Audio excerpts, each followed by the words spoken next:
Welcome back to my mini vlog. Day 8 ಇದು. 3 days ನನಗೆ vlog ಮಾಡಲಿಕ್ಕೆ ಆಗಲಿಲ್ಲ, ತುಂಬಾ ಕೆಲಸ ಇತ್ತು. ಅದ್ರ ಮಧ್ಯೆ ನನಗೆ ರೆಕಾರ್ಡ್ ಕೂಡ ಮಾಡ್ಕೊಳ್ಳಿಕ್ಕೆ ಆಗ್ತಾ ಇರಲಿಲ್ಲ. ಸೊ ಬೆಳಗ್ಗೆ ಎದ್ದು ರೋಸ್ ವಾಟರ್ ಎಲ್ಲ ಅಪ್ಲೈ ಮಾಡಿ ಪಾತ್ರೆಗಳನ್ನೆಲ್ಲ ತೆಗೆದಿಡ್ತಾ ಇದ್ದೀನಿ. ಆಮೇಲೆ ಬ್ರೇಕ್ಫಾಸ್ಟಿಗೆ ನಾನು ರವೆ ಉಪ್ಪಿಟ್ಟು ಮಾಡ್ಕೊಂಡಿದ್ದೆ.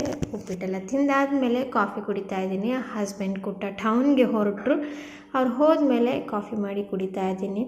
ದಮ್ಮನ ಲಕ್ಷ್ಮಿ ಮಗಳ ಜೊತೆ ಆಟ ಆಡ್ತಾ ಇದ್ದಾನೆ. ಇವತ್ತು ನನಗೆ ತುಂಬ ಟೈಮ್ ಇದೆ, ಸೊ ಮನೆ ಕೆಲಸ ಮಾಡ್ಕೋಬೇಕು. ಇವತ್ತು ಡೈನಿಂಗ್ ಹಾಲ್ ಕ್ಲೀನ್ ಮಾಡಬೇಕು ಅಂತ ಅಂದ್ಕೊಂಡಿದ್ದೀನಿ. ನಿಮಗೆ ಡೈನಿಂಗ್ ಹಾಲ್ ತೋರಿಸ್ತೀನಿ ನಾನು ಹೇಗಿದೆ ಅಂತ. ಇವತ್ತು ನಾನು ತಡ್ಗಣಿ ಕಾಳು ಕುಯ್ಕೋತಾ ಇದ್ದೀನಿ. ಟೊಮೆಟೊ ಕೂಡ ಆಗ್ತಾ ಬಂದಿದೆ, ಬದೇನೆ ನೋಡ್ತಾ ಇದ್ರೆ ಆಗಿದೆ.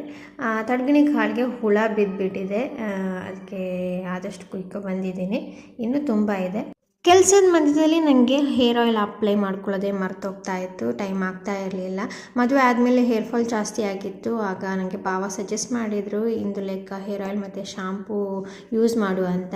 ಯೂಸ್ ಮಾಡಿ 2-3 ಮಂತ್ಸಲ್ಲಿ ನನಗೆ ಒಳ್ಳೆ ರಿಸಲ್ಟ್ ಸಿಕ್ಕಿತ್ತು. ಒಂದು ಹೇರ್ ಕೂಡ ಡ್ರಾಪ್ ಆಗ್ತಾ ಇರಲಿಲ್ಲ. ಈಗ ಡೆಲಿವರಿ ಆದಮೇಲೆ ಹೇರ್ ಎಷ್ಟು ಡ್ರಾಪ್ ಆಗ್ತಿದೆ ಅಂದರೆ ಅದು ಕಂಟ್ರೋಲೇ ಆಗ್ತಾಯಿಲ್ಲ. ಶಾಂಪು ಹಾಕಿದ್ರೂ ಅಷ್ಟೇ, ಏನು ಹಾಕಿದ್ರೂ ಅಷ್ಟೇ. ನಾನು ಎಣ್ಣೆ ಕಾಯಿಸಿ ಇಟ್ಕೊಂಡಿದ್ದೀನಿ, ಆದರೆ ಇವತ್ತು ನಾನು ಇಂದುಲೇಖ ಹೇರ್ ಆಯಿಲ್ ಅಪ್ಲೈ ಮಾಡ್ತಾ ಇದ್ದೀನಿ. ಇದು ಭಾವಂದು ಕಣ್ಣೆದುರಿಗೆ ಇತ್ತು, ಸೊ ಒಮ್ಮೆ ಹಾಕೊಳ್ಳೋಣ ಅಂತೇಳಿ ಹಾಕೋತಾ ಇದ್ದೀನಿ.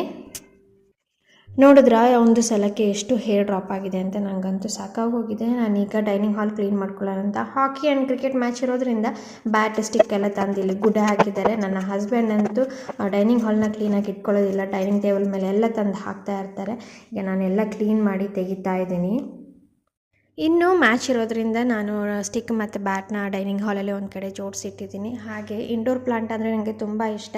ಹಾಗೆ ಸ್ನೇಕ್ ಪ್ಲಾಂಟ್ ತಂದು ಡೈನಿಂಗ್ ಹಾಲಲ್ಲಿ ಇಡೋಣ ಅಂತ ಹೇಳ್ಬಿಟ್ಟು ಹೋಗಿದ್ದೆ. ಒಂದು ಸೈಡಲ್ಲಿ ಇಟ್ಟಿದ್ದೀನಿ ನೋಡಿ. ನಂದು ಆಲ್ಮೋಸ್ಟ್ ಕ್ಲೀನಿಂಗ್ ಎಲ್ಲ ಆಗಿದೆ. ಇದು ಕೋಳಿಗಿರೋ ಅಕ್ಕಿ, ಅದನ್ನ ತೆಗೆದು ಹೊರಗಡೆ ಇಡಿಸ್ಬೇಕು.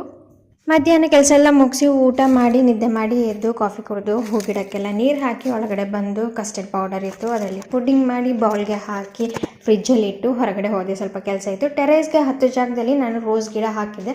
ಅದೆಲ್ಲ ಸ್ಟೆಪ್ ಕಡೆ ಬಂದಿತ್ತು, ಟೆರೇಸ್ಗೆ ಹತ್ತಕ್ಕೆ ಆಗ್ತಾ ಇರಲಿಲ್ಲ. ಅದನ್ನೆಲ್ಲ ಹೋಗಿ ನೀಟ್ ಮಾಡಿ ಕಟ್ ಮಾಡಿ ಒಣಗಿದ ಬಟ್ಟೆನೆಲ್ಲ ತಗೊಂಡು ಬಂದೆ. ಕಟ್ ಮಾಡಿದ ರೋಸಲ್ಲಿ ಸ್ವಲ್ಪ ಹೂ ಇತ್ತು, 2 ಹೂ ಇತ್ತು. ಅದನ್ನ ತಂದುಬಿಟ್ಟು ನಾನು ಇಲ್ಲಿ ಒಳಗೆ ಇಟ್ಕೊಂಡಿದ್ದೀನಿ. ಇತ್ತೀಚೆಗೆ ಯೂಟ್ಯೂಬಲ್ಲಿ ಇನ್ಸ್ಟಾಗ್ರಾಮಲ್ಲಿ ತುಂಬ ನೋಡ್ತಿದ್ದೆ, ಕ್ಯಾಂಡಲ್ ಮೆಲ್ಟ್ ಮಾಡಿ ಅದರಲ್ಲಿ ಫ್ಲವರ್ ಮಾಡಿದ್ದು. ಸೊ ನಾನು ಕೂಡ ಟ್ರೈ ಮಾಡಿದ್ದೆ. ಮತ್ತು ಸ್ಕಿನ್ ಕೇರ್ ಎಲ್ಲ ಮಾಡಿ ರಾತ್ರಿಗೆ ನಾನು ಎಗ್ ಮಸಾಲ ಮತ್ತು ರೈಸ್ ಮಾಡಿದೆ. ಊಟ ಎಲ್ಲ ಮಾಡಿ ಮಲ್ಕೊಂಡ್ವಿ. ಈ ವಿಡಿಯೋ ನಿಮಗೆ ಇಷ್ಟ ಆದರೆ ಲೈಕ್, ಶೇರ್, ಕಮೆಂಟ್ ಮಾಡಿ. ಹೊಸಬ್ರು ಯಾರಾದರೂ ನೋಡ್ತಾ ಇದ್ದರೆ ಸಬ್ಸ್ಕ್ರೈಬ್ ಮಾಡೋದನ್ನು ಮರಿಬೇಡಿ. Thanks for watching. ನೆಕ್ಸ್ಟ್ ವಿಡಿಯೋದಲ್ಲಿ ಸಿಗೋಣ. ಬಾಯ್.